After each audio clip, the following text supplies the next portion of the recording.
Sir যদি কিছু মনে না করেন আপনি লাকেশটা নিয়ে দেই।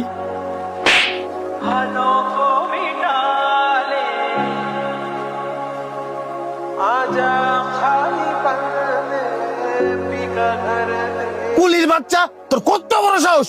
তোর এই নোংরা হাতে তুই আমার এই দামি ব্লেজারের মধ্যে ধরছস। আমার প্রয়োজন হলে আমি তোরে ডাক দিতাম। টাকাওয়ালা লোক দেখলেই গায়ের উপরে হুমড়ি খেয়ে বরস। না স্যার, আপনি আমার ভুল বুঝতেছেন। আমি পরিশ্রমের বিনিময়ে টেয়া নেই, আমি কোনো ভিক্ষাওয়ালা না। চুপ থাক বেয়াদব, তোদেরকে আমার চেনা আছে।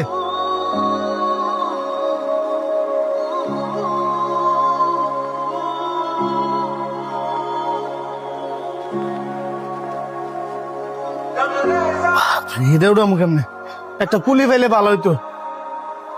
এ কুলি, এটা সেই কুলিটা না যারে আমি কিছুদিন আগে থাপ্পড় মারছিলাম? স্যার এড়ে কি নিয়ে দিতে হইব নাকি আজকেও নেওয়ার কথাগুলো থাপ্পড় মারবেন? স্যার কিছু মনে করবেন না, একটা কথা কই। আমরা কিন্তু মানুষের সেবা দিই, আর এই সেবার বিনিময়ে আপনার কাছ থেকে টাকা নেই।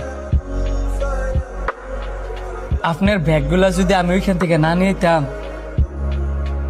কষ্টটা কিন্তু আপনি কলে নিলেন। রিক্সাওয়ালারা যদি রিক্সা না চালাইতো, আপনার কিন্তু মাইলের উপরে মাইল আনা লাগবে। মেট্রোরা যদি মেট্রোগিরি না করতো, তাহলে আপনার টয়লেট কিন্তু আপনার পরিষ্কার করা লাগবে। স্যার আমগোর মতো দিন মজুরা যদি না থাকতো, তাহলে আপনার জীবনটা কিন্তু এত সহজ হইল না। তাই আমি একটা কথাই